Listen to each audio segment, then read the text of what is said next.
আমি গতকালকে রাজশাহী থেকে ঢাকার উদ্দেশ্যে রওনা দিই। যে ট্রেন আসার কথা ছিল আপনার 10:55-তে, সেই ট্রেন আসছে সকাল 7:10-এ। 6:20 এখান থেকে ছাড়বে এই কিশোরগঞ্জ এক্সপ্রেস, এখনও স্টেশনে আসে নাই। গাজীপুরে যে দুর্ঘটনা ঘটছে এটাকে ইস্যু করে এরা এই বিরক্ত যাত্রীদেরকে বিরক্ত করছে আর কি।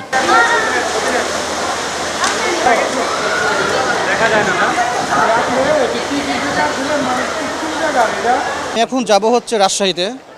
তো একটা সাধারণ মানুষ যে আমরা এগুলো অবস্থায় আছি, তো সরকারের তো কোনো ভ্রুক্ষেপ নাই, আপনার কোনো শিডিউল মেনটেন করছে না। তারপর আপনার যে যে মাস্টারগুলো আছে, সেই মাস্টারগুলো মাইকিং করে বলে দিক যে আজকে এসে ট্রেন আসবে না, তো সেটা বলছে না।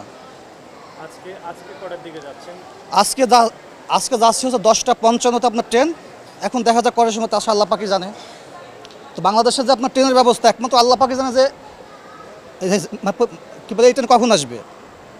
এই হচ্ছে আমার মন্তব্য।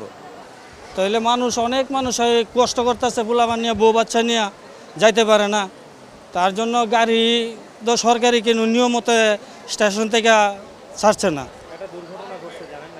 হ্যাঁ হ্যাঁ জানি, এটা তো গাজীপুরে ঘুরছে, এটা তো আর নরসিংদী লুটে ঢুকে নাই, দুর্ঘটনা ঘটেনি, এটা গাজীপুরে করছে। এটা লাইনই আর একটা যে কিশোরগঞ্জ এক্সপ্রেস যাবে, এটা লাইনই আর একটা। এটা কি কারণ, এটা বাংলাদেশ সরকার বলতে পারবে। আমরা জনগণ তো আসছি, আমরা এই যাত্রী, আমরা আসি টিকিট কেটে আমরা এই ভুগন্তি ভুগি।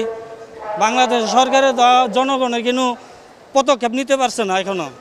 পঞ্চগড়ের ট্রেনটা ছিল আপনার 8টা বাজে আসার কথা, বলে দিয়েছে 9:30 বাজে। এখনও আজও কোন জায়গায় আছে আমরা সঠিক তথ্য জানি না। 10টায় ছাড়বে কি না রাত্রে 1টায় ছাড়বে কর্তৃপক্ষ এখনও জানায়নি। এটা পুরোটাই কর্তৃপক্ষের গাফিলতি হিসাবে গণ্য করা হচ্ছে।